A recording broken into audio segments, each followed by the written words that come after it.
একটি দেশের আদালত পাড়ায় যদি একজন সরকারি আইনজীবীর জীবন নিরাপত্তা না থাকে, তাহলে বুঝতে হবে এই উগ্র সাম্প্রদায়িক গোষ্ঠী কতটা ভয়াবহ এবং কতটা দুর্বৃত্ত এবং কতটা আগ্রাসী ভূমিকায় তারা পরিণত হয়েছে।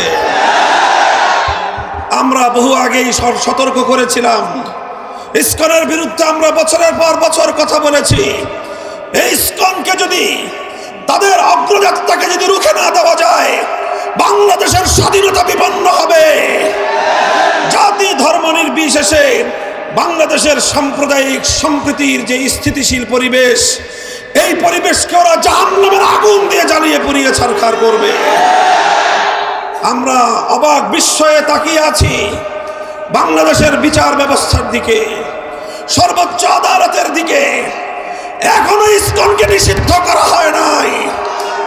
আজ আমরা ফরিদপুরের গণসমাবেশ থেকে ঘোষণা করতে চাই, এই ইসকন নামক সাম্প্রদায়িক উগ্র জঙ্গিবাদী গোষ্ঠীকে যদি নিষিদ্ধ না করা হয়, বাংলার মাটিতে ইসকনকে অবাঞ্ছিত করতে, উৎখাত করতে যা করতে হয় আমরা নিজেরাই তা করব।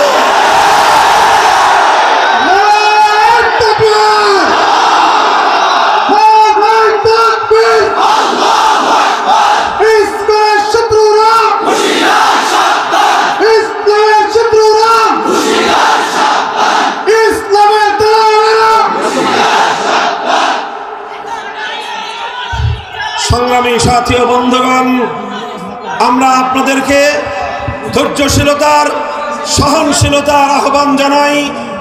আমরা দেশবাসীকে সে আহ্বান জানাতেই থাকব।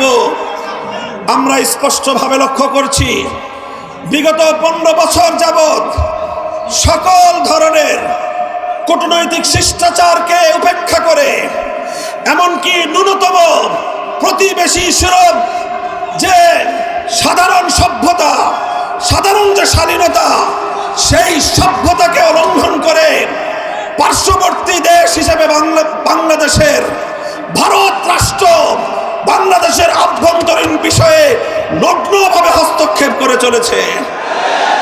15 বছর পর্যন্ত বাংলাদেশের প্রতিটি জাতীয় নির্বাচনকে ভারতের প্রচ্ছন্ন মদদে শেখ হাসিনা জনগণের ভোটাধিকারকে হরণ করে নিয়েছে, ভোট ব্যবস্থাকে বাতিল করে দিয়েছে।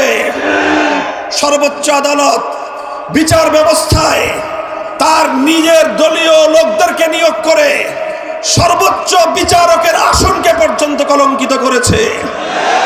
প্রধান বিচারপতির চেয়ারে বসে শেখ হাসিনার লেসপেন্সাররা তারা দলীয় নেতা কর্মীর মতো বক্তব্য দিত।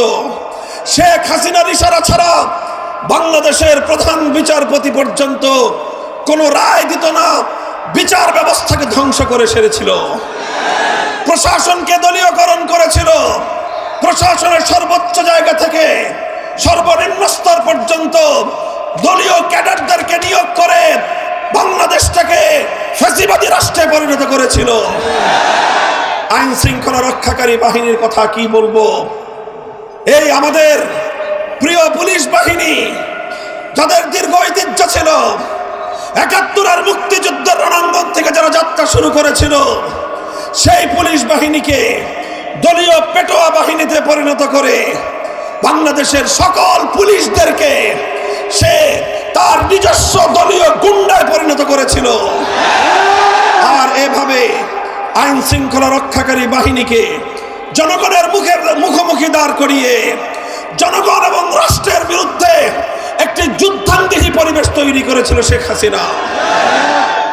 আমি অবাক বিস্ময়ে চিন্তা করি যে একটি দেশের আভ্যন্তরীণ বিষয়ে একটি দেশের প্রধানমন্ত্রী হয়ে দেশকে এভাবে আত্মঘাতী ভাবে দেশকে ধ্বংসের দ্বার প্রান্তে কিভাবে একজন মানুষ পরিণত করতে পারে। তারপরে চিন্তা করে দেখলাম, শেখ হাসিনার রাজনীতি নিয়ে স্টাডি করলাম, আমার কাছে দিবালোকের ন্যায় পরিষ্কার হয়ে গেল শেখ হাসিনার রাজনীতি শুরু করেছিল বাংলাদেশকে ধ্বংস করার জন্য।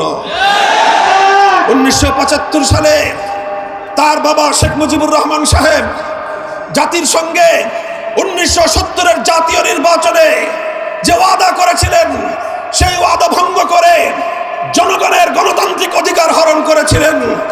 কোরআন সুন্নাহ বিরোধী আইন তৈরি না করবার অঙ্গীকার করে তিনি ধর্মনিরপেক্ষতাবাদ নামক কুফরি সংবিধান চাপিয়ে দিয়ে ওয়াদা খেলাফি করেছিলেন, জাতির সঙ্গে গাদ্দারি করেছিলেন।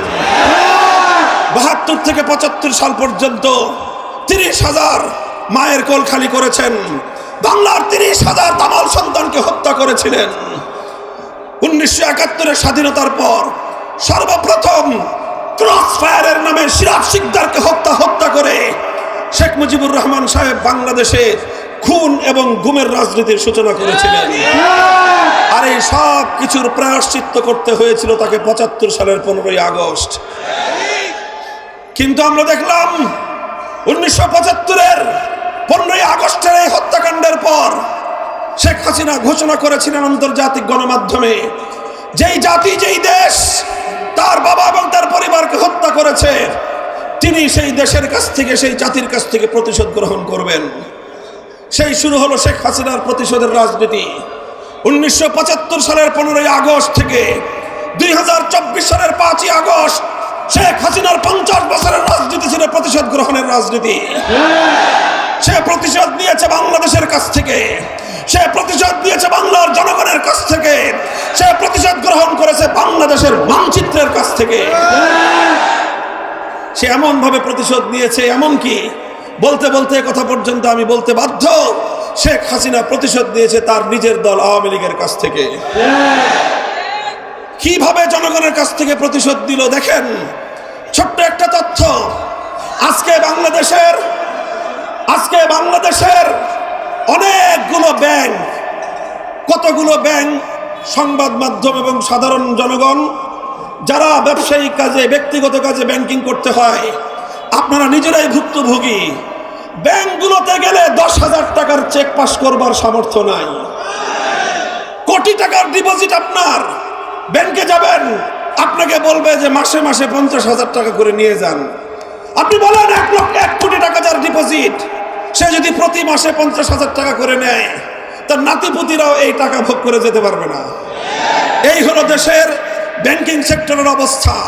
অর্থনীতির ভিত ধসিয়ে দিয়ে গোটা বাংলাদেশটাকে আক্ষরিক অর্থেই তলাবিহীন ঝুড়িতে পরিণত করে গিয়েছে শেখ হাসিনা। কিভাবে করেছে? মেগা প্রজেক্টের নামে মেগা দুর্নীতি করেছে। ৩০,০০০ কোটি টাকার নামে পদ্মা সেতু করে ২০,০০০ কোটি টাকা পাচার করেছে।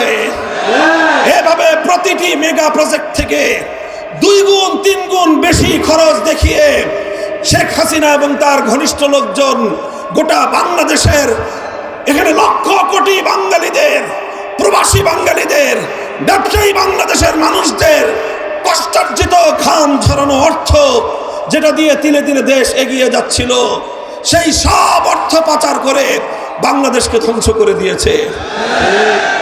আমি চিন্তা করি, একটা মানুষ, তাও বিধবা, একজন বিধবা নারী, একটা ছেলে আর একটা মেয়ে আছে, এই ছেলে মেয়েকে আগে থেকে দেশের বাইরে সেটেল করেছে। আর একটা বোন ছিল, এই মহিলা প্রায় ৮০ বছরের কাছাকাছি, তার এত হাজার হাজার কোটি টাকা দুর্নীতি করবার এবং পাচার করবার প্রয়োজনটা কি ছিল? পরে আমার কাছে মনে হয়েছে আসলে টাকার লোভে শেখ হাসিনা অর্থ পাচার করে নাই, সে বাংলাদেশের কাছ থেকে প্রতিশোধ গ্রহণ করতে চেয়েছে। বাংলাদেশের অর্থনীতি ধ্বংস করাই ছিল তার উদ্দেশ্য। বাংলাদেশ যেন বিশ্ব দরবারে মাথা উঁচু করে দাঁড়াতে না পারে, বরং বাংলাদেশ যেন চিরদিন ভারতের করতলগত একটি অঙ্গরাজ্যের মতো থাকে, সেটাই ছিল শেখ হাসিনার রাজনীতির প্রধান কথা।